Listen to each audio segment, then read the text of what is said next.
السلام علیکم ورحمۃ اللہ وبرکاتہ۔ میں ہوں ڈاکٹر ماجد اور آپ دیکھ رہے ہیں 5 منٹ کی قرآن کلاس۔ تو میں آپ کو خوش آمدید کہتا ہوں۔ آئیے آغاز کرتے ہیں۔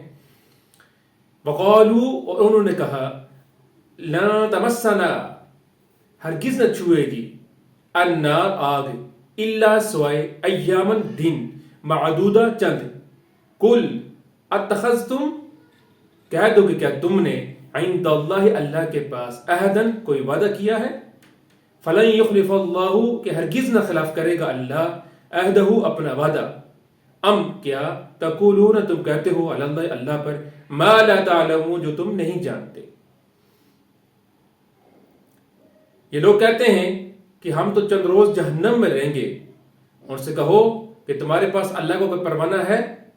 اگر ہے تو یقیناً اللہ تعالیٰ اپنے وعدے کے خلاف نہیں کرے گا، بلکہ تم اللہ کے ذمہ وہ باتیں لگاتے ہو جنہیں تم نہیں جانتے۔ معزز ناظرین،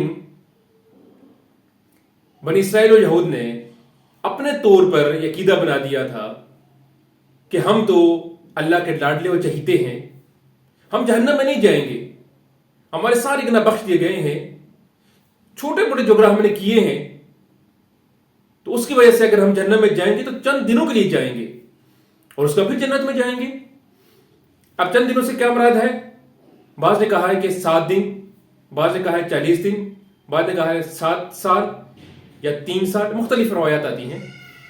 تو بہرحال ان کے ذہن میں یہ بات تھی کہ چونکہ ہم انبیاء کی اولاد ہیں تو جنت میں ہم ہی جائیں گے، باقی کوئی فرد نہیں جائے گا۔ تو اللہ تعالیٰ نے ارشاد فرمایا کہ اے بنی اسرائیل و یہود، کیا ایسا کوئی وعدہ اللہ تعالیٰ نے تم سے کیا ہے؟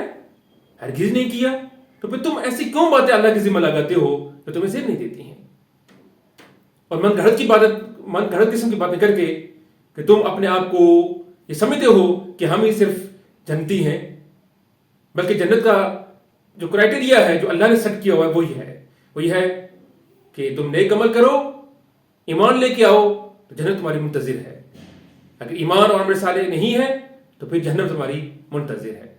اللہ تعالیٰ سے دعا ہے وہ ہمیں قرآن کا صحیح فہم عطا فرمائے۔ السلام علیکم ورحمۃ اللہ وبرکاتہ۔